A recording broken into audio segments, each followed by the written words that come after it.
Bonjour à tous et bienvenue dans une nouvelle vidéo qui n'était absolument pas prévue. Nous sommes le samedi 28 août, il est 22h31, je viens de rentrer de Spa-Francorchamps et oui, ce week-end c'est le Grand Prix de Belgique et j'ai la chance d'être à Spa-Francorchamps. Voilà, j'ai quitté le circuit, il était 20h30, voilà, me voilà. J'avais prévu de ne pas faire de vidéo ce week-end, d'en faire que lundi, puis ensuite un petit vlog. Mais voilà, entre ce que je vois et ce qui s'est passé, que ce soit en Formule 1, mais aussi en Formule 3 et en W Series, c'est tellement incroyable qu'on est obligé de faire une petite vidéo. Voilà, vous allez voir, il y aura beaucoup moins de cuts, quelques images que j'ai prises moi-même au circuit. Voilà, il y en a plein, j'aurais envie de tous vous les mettre. J'ai pris, je crois, plus de 1500 photos en 2 jours. Mais voilà, il y a tellement de choses à dire qu'on va être obligé de voir ces petites vidéos ensemble. Tout est improvisé, j'ai quelques notes, on y va. Alors la première chose à dire, et tous ceux qui ont la chance d'être à Spa avec moi diront pareil, quelle journée galère. La pluie, la boue, Spa est rempli de boue. Quand on n'est pas sur du goudron, bah on est sur de la boue directement. Il a fait un petit peu froid aujourd'hui, je crois qu'il faisait à peu près 12-13 degrés sur l'ensemble de la journée. Faut beaucoup marcher, on était assis sur des fauteuils mais par terre, voilà, de la boue, des gouttes de pluie, sortir les parapluies toutes les 5 minutes parce que ça n'a pas arrêté, notamment de la petite bruine mais aussi par moments de la grosse pluie. Grosse journée galère. Quand on sort de tout ça, on est bien solide, mais quel régal absolu les amis. Spa-Francorchamps, si vous n'y êtes jamais allé, oui bien évidemment c'est à faire dans la Formule 1, évidemment.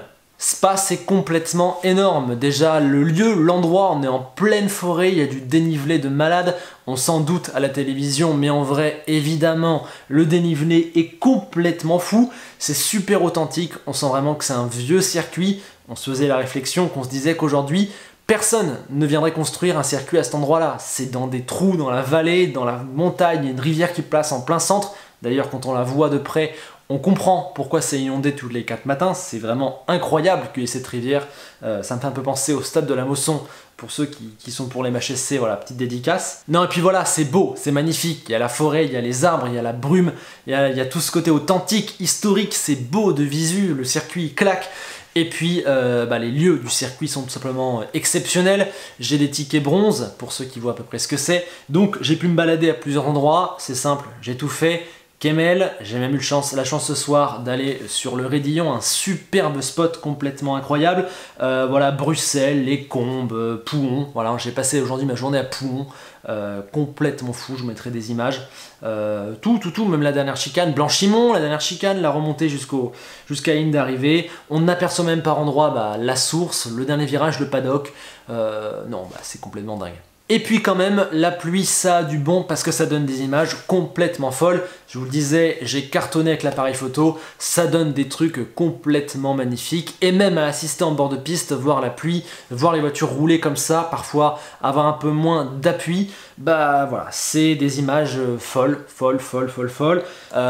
Mais c'est un kiff absolument incroyable. Mon premier Grand Prix de Formule 1, et ben voilà, je pense que c'est assez banal ce que je vais dire, mais si vous pouvez le faire, faites-le. Allez, avant de passer à la Formule 1, un mot sur la F3, et là clairement c'est le bazar. Il y a 29 voitures, il y en a 3 à chaque fois de la même couleur, donc on a du mal à se repérer, c'est tout petit, ça fait quand même beaucoup de bruit. Voilà, il y a eu des drapeaux rouges, des interruptions, des courses décalées, donc la F3 c'est le bazar. Si vous n'avez pas la chance d'être pile en face d'une télé, et que vous voyez bien, et que vous n'avez pas la chance d'avoir un haut-parleur, vous y comprenez rien, mais c'est pas grave, vous êtes au circuit, vous kiffez, et vous voyez que la F3 c'est un sacré petit bazar. En bonus, j'ai eu la chance d'être au Raidillon pour la course 2, et voilà, je vous mets un petit extrait.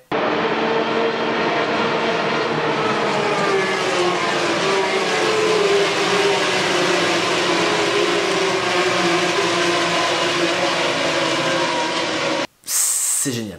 Un mot également sur la W Series que j'ai trouvé étonnamment très sympa. Je dois avouer que je ne suis pas cette catégorie très assidûment, je connais 2-3 noms par-ci par-là, mais j'ai bien aimé, les voitures ont l'air sympas, on sent vraiment qu'il faut avoir du pilotage, voilà, on voit vraiment les efforts du pilote, c'est pas mal. Et puis aujourd'hui dans la course, Kymäläinen, si je prononce bien son nom et que je ne l'écorche pas, ce qui est totalement possible, a gagné la course avec un sacré style puisqu'elle est remontée, je crois qu'elle ne partait que 5-6e peut-être, en tout cas elle a fini la course en chassant Jamie Chadwick, qui est la plus connue et pour moi la meilleure de ce que je connais, et puis elle l'a totalement bouffé, hein, elle lui reprenait beaucoup de secondes par tour, elle l'a doublé et elle a été s'imposer avec une grande joie sur le podium. Donc cette petite Kymäläinen qui sera un des points forts du week-end. Venons-en maintenant au F1, et oui, c'est complètement fou de les voir rouler. J'en avais vu qu'une fois, c'était aux essais à Barcelone en 2020. Là, en qualif, en essai, ça va très vite, c'est très impressionnant. Je les ai beaucoup vus du côté de Pouhon et un peu plus loin au Fagnes.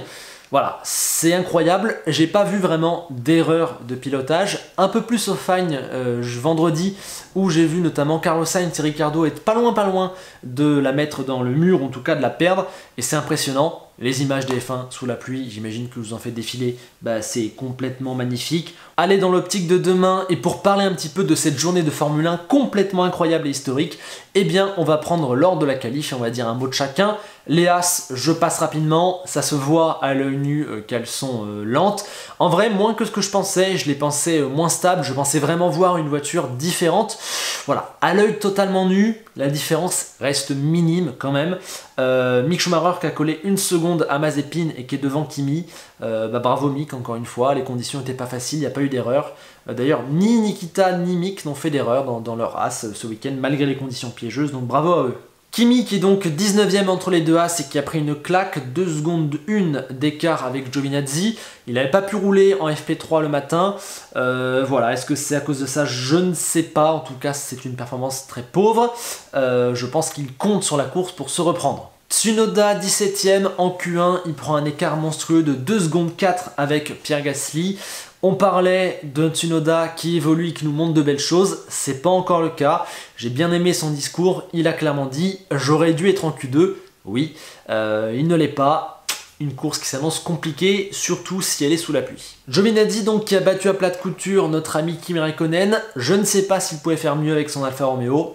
En tout cas, la comparaison avec le coéquipier, c'est réussi. C'est bien, on veut que Giovinazzi se montre sur la deuxième partie de saison, c'est pas mal. Maintenant, attention, je le dis, je ne veux pas qu'à la fin du premier tour, Kimi soit devant Giovinazzi. Je serais prêt à parier que ça va être le cas, parce que Kimi va nous faire un départ de feu sous la pluie et Giovinazzi sera 18e à la fin du deuxième tour. Mais voilà, je ne veux pas. Antonio, la qualif elle est belle, faut confirmer le dimanche, surtout s'il y a de la folie en course. Stroll 15e, il n'était pas content du choix de son équipe, il n'a pas pu faire un deuxième tour sur ses pneus en qualif, donc voilà. Alonso 14e, je pense que comme il l'a dit, c'est sa place, il n'est pas super à l'aise dans ce week-end. Les deux Ferrari également éliminés en Q2, résultat forcément qui fait mal. Voilà, elles n'arrivent pas à trouver le bon réglage sur ce début de week-end. Clairement, on verra si en course ça peut s'améliorer, je ne sais pas. Leclerc 3-4 dixièmes devant Sainz, mais voilà, les deux n'ont pas réussi à passer. Là aussi chez Ferrari, il y a eu un choix de rentrer au centre, mettre des nouveaux pneus, parce qu'il y avait certaines prévisions météo.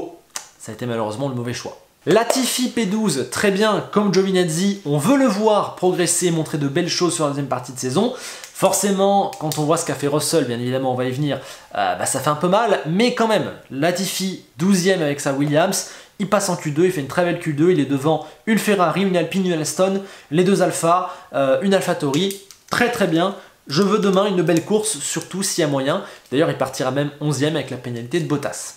Lando Norris maintenant, alors forcément on parlera de son crash, mais ce sera dans la dernière partie de la vidéo consacrée au raidillon, c'est le thème du week-end. Mais Lando Norris est peut-être le pilote qui m'a le plus impressionné de visu ce week-end, incroyable. Sa Q1, sa Q2, c'est phénoménal. Je pense, surtout quand on voit ce qu'a fait George Russell, que s'il s'était pas crashé, la pole, il aurait vraiment pu l'avoir, une occasion gâchée, une vraie erreur.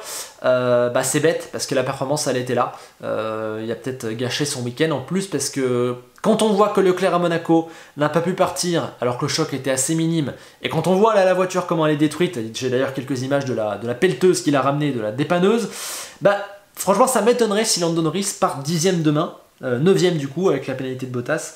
Le travail sur la voiture aura été monstrueux et ça m'étonnerait qu'il la répare sans prendre de pénalité. Esteban Ocon qui va pointer à la 8e place sur la grille de départ demain. Très bien Esteban, il colle je crois 8 dixièmes à notre ami Fernando Alonso dans la Q2. Il passe en Q2 très bien, il confirme après sa victoire. Il partira à une bonne place pour de bons points. Et écoutez, c'est très bien pour Esteban et j'ai pas grand chose à dire de plus, il assure totalement. Valtteri Bottas, 8e en qualification, 2 secondes 4 derrière Lewis Hamilton et partira en plus, je crois, 13e suite à ses 5 places de pénalité en Hongrie. Eh ben ça va pas, monsieur Bottas, ça va pas du tout, j'ai pas grand chose à dire, il s'est foiré.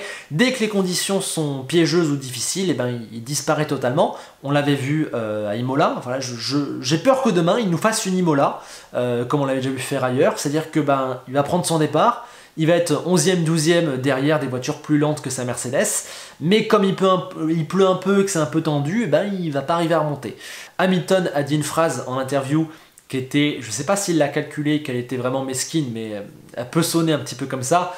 Il a dit, je ne sais pas ce qui est arrivé avec Valtteri, j'ai vu qu'il avait laissé les 2 Red Bull être devant lui, ce n'est pas terrible, mais de toute façon, il avait déjà ses 5 places de pénalité. Voilà, bah, ça résume un peu le mood chez Mercedes. Et attention parce que Pérez est plutôt pas mal qualifié pour le championnat constructeur et pour la lutte pour la 3e place. Attention. Checo Pérez justement qui partira 7ème, pour l'instant fait un week-end très propre. Alors il est très loin de Max Verstappen, évidemment, mais Max, je viendrai tout à l'heure, il est sur une autre planète, hein, on va y venir tout à l'heure. Mais c'est pas mal pour Sergio, alors forcément il est derrière une AlphaTauri, il faudrait qu'il soit 3, 4, 5ème, oui, clairement, il lui manque encore une demi-seconde, une seconde peut-être sous la pluie, mais voilà, il est là, et demain, j'espère qu'il ne fera pas d'erreur et qu'il marquera des points pour Red Bull. Pierre Gasly P6, bah j'ai rien à dire en fait. Qu'il neige, qu'il pleuve, qu'il vente, qu'il fasse beau, qu'il y ait des drapeaux rouges, des drapeaux jaunes, Pierre Gasly est dans le top 6 avec son AlphaTauri. C'est magnifique, il est un patron, clairement, et ben il part 6ème et demain il y a des grosses opportunités, bravo. Vettel, déjà magnifique, seigneur pour ce qu'il a fait avec Norris, image vraiment touchante, tout le monde a applaudi quand il est repassé. Et puis sa qualif elle est magnifique, hein. Il partira 5ème, il met une belle claque à Stroll, il est parfait. Voilà, magnifique Seb, magnifique. En 4ème place, nous sommes tout étonnés de retrouver Daniel Ricciardo. Ça, personne ne l'aurait parié, notamment après la Q1 où je crois qu'il prend 3 secondes 2 par Norris. Il passe en Q3 juste en éliminant Leclerc. Oui, mais voilà, il s'est pas craché, il a pris confiance tour après tour sous la pluie. Et puis bah, il part 4ème, je crois, sa meilleure qualif avec la McLaren. Bah, c'est très bien, si ça peut lui donner un boost de confiance et des gros points pour le championnat, c'est très cool. Et j'ai vraiment hâte de le voir demain dans une course qui, à mon avis, sera très piégeuse, de voir ce qu'il peut faire. Pour une fois, il part haut, il y a des attentes, il y a de la joie. J'ai hâte de voir ce que peut faire Daniel. Lewis Hamilton, 3ème, bah écoutez, il nous fait du Lewis, hein, très propre, assez silencieux. Il rate la 2ème place qui aurait été importante de très peu, hein, je crois, bah, 7 millième, non un peu plus. 13 millième avec George Russell. Voilà, ça reste une très bonne qualif pour Hamilton, il met 2 secondes 5 à son coéquipier. Voilà, Lewis est très bon. Voilà. Mais devant lui, il y avait les 2 hommes du week-end. George Russell, 2ème avec une Williams. Bah là j'applaudis clairement, la meilleure qualif de Williams depuis Italie 2017. Il y a toute une flopée de stats à sortir là-dessus, complètement fou. La Williams, c'est quand même la pire voiture de l'an dernier. Et là, elle vient de se qualifier 2ème entre les 2 concurrents au titre. C'est peut-être jamais arrivé de l'histoire, un truc comme ça. Non mais George, incroyable, complètement fou. Q1, Q2, il les passe sans souci. Et puis son tour de Q3, je sais pas où il l'a sorti. C'est complètement fou. Et en le revoyant, je trouve qu'il glisse un peu à la dernière chicane. S'il glisse pas, peut-être qu'il aurait la pole. En tout cas, c'est magnifique. Je suis très curieux de savoir ce qu'il peut faire demain. Est-ce qu'il peut rester dans les points? J'espère quand même, ça dépendra des conditions climatiques. Est-ce qu'il peut faire un podium avec sa Williams? Comment il sera au premier virage face à Verstappen? Il y a Hamilton derrière. Est-ce qu'il va en vouloir beaucoup au premier virage? On l'avait déjà vu en première ligne à Sakir avec Bottas, il avait été très offensif. Est-ce qu'il va se contenter d'être dans une bonne position? Est-ce qu'il va absolument tout tenter pour avoir un podium ou une victoire? En tout cas, c'est fou, c'est incroyable. Et puis monsieur Max Verstappen, comme j'ai dit tout à l'heure, c'est un autre monde, il est au-dessus, ça se voit. Alors, il y a beaucoup de fans néerlandais, je pense que 80% des gens au circuit sont des fans de Max Verstappen, ça c'est fou niveau ambiance. Mais en tout cas, Max, il est parfait. C'est celui peut-être qui prend le moins de temps en piste, il sort très peu, mais quand il sort, tu sais que c'est le patron qui sort, il est là, c'est propre, c'est clinique, le temps il est rentré, pas de soucis pour Max Verstappen. Non, clairement voilà, on a un peu tremblé, enfin les fans néerlandais ont un petit peu tremblé en voyant Norris puis Russell, mais cette pole, ça se sentait dans l'air, elle était pour Max Verstappen, et sincèrement demain, qu'il pleuve ou qu'il fasse beau, hormis, encore une fois, de la malchance dans un accrochage, j'ai du mal à voir comment cette course peut échapper à Max Verstappen, qui me semble 2-3 tons au-dessus de toutes les autres voitures. Vraiment, c'est assez exceptionnel. Allez, on termine avec le Raidillon, c'est le sujet qui monte ce week-end. 3 gros accidents dont je ne diffuserai aucune image. Norris en Q3, la W Series vendredi avec 6 voitures impliquées et ce samedi soir la Formule 3 avec un accrochage qu'on a vu démarrer avec Jules du circuit à qui je fais un petit coucou. On a vu le début de l'accrochage, heureusement plus de peur que de mal, mais ça aurait pu vraiment être grave si une voiture avait empilé. Que faire? La grogne monte autour du Raidillon. Évidemment, on pense tous à cet endroit avec l'accident, la mort d'Antoine Hubert. Forcément, ces 3 crashs nous rappellent de très mauvais souvenirs. La grogne monte pour une raison qui me semble principale. Le gros problème, c'est que les voitures qui décrochent au Raidillon, d'une, ne peuvent plus rien faire pour se rattraper ou se dégager, et de 2, reviennent quasiment constamment sur la piste. Ça a été le cas presque en W Series, les voitures reviennent dans l'échappatoire. Ça a été le cas avec Norris qui a traversé la piste. Heureusement, ça a eu lieu en qualif, pas en course. Et ça a été le cas en Formule 3. Là, on a vraiment eu chaud. La voiture est revenue sur la piste. Il a fallu que ça freine, que ça parte à droite, à gauche. Exactement comme ce qu'il y avait eu qu'Antoine Hubert. Mais là, le concours de circonstances a été favorable. Est-ce qu'il faut faire quelque chose pour le Raidillon? Moi, je dis oui. Je ne suis pas expert en circuit. Je suis assez mal à l'aise avec ces questions d'aménagement, de gravier, de mur. Je n'ai pas de solution miracle, mais ce qui est certain, c'est qu'on constate, on l'a vu aussi, je crois, en endurance, on constate à répétition que dès qu'il y a un crash au Raidillon, une voiture revient sur la piste. Et on ne voit ça quasiment qu'au Raidillon, et ce n'est pas normal. On ne doit pas permettre ça. Ce qui est sûr, c'est que refaire les dégagements sera compliqué. Pour l'avoir vu du coup de visu, ce Raidillon, on aurait du mal à mettre des dégagements très profonds. Il faudrait virer une tribune, mais virer aussi toute une montagne. Creuser, ça demanderait des travaux colossaux, c'est pas impossible. Mais voilà, faire un dégagement plus grand, je trouve ça compliqué. Mettre du gravier, ça, c'est possible. Maintenant, est-ce que c'est la bonne solution? Je ne sais pas. On a vu à Silverstone, Verstappen survoler les graviers. Donc est-ce que ça freine? Pas vraiment. Malgré tout, on en parlait avec Jules, le gravier permettrait au moins que les voitures ne reviennent pas sur la piste. Il y aurait le choc avec le mur et la voiture aurait quand même du mal dans le gravier à revenir jusqu'à la piste. Est-ce qu'il ne faudrait pas faire maintenant un vrai virage au Raidillon, comme c'était d'ailleurs le cas anciennement au Raidillon?